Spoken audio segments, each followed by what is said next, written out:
لبسوها بالذهب واحلى الجواهر، دبلة الملكة يا زينها بيديها، زغردوا يا اهل الفرح يا كل حاضر، وافرحوا بوجدان وسموا عليها، وافرحوا بوجدان وسموا عليها.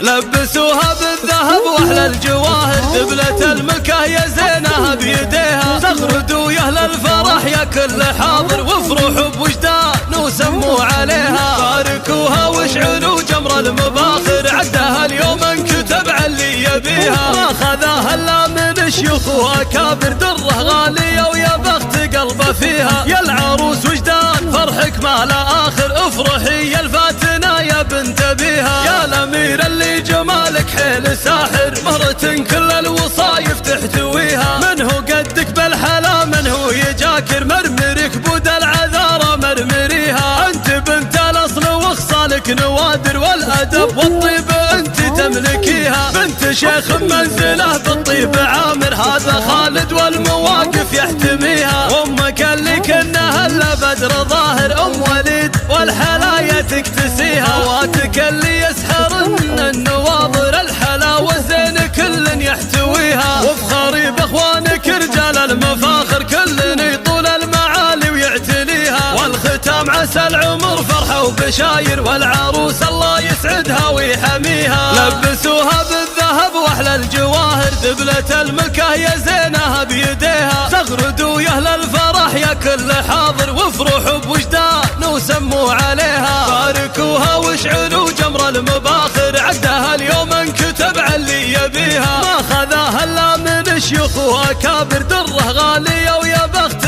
قلبه فيها. يا العروس وجدان فرحك ما لا اخر، افرحي يا الفاتنه يا بنت ابيها. يا الامير اللي جمالك حيل ساحر، مرة كل الوصايف تحتويها، من هو قدك بالحلا من هو يجاكر، مرمرك بود العذارى مرمريها. انت بنت الاصل وخصالك نوادر، والادب والطيب انت تملكيها، بنت شيخ منزله بالطيب عامر، هذا خالد والمواقف يحتميها. وامك اللي كنها الا بدر ظاهر، ام وليد والحلايا تكتسيها، واتك اللي يسحرن النواظر، الحلاوه زين كل يحتويها. وافخري باخوانك رجال المفاخر، كل يطول المعالي ويعتليها. والختام عسى العمر فرحه وبشاير، والعروس الله يسعدها ويحميها.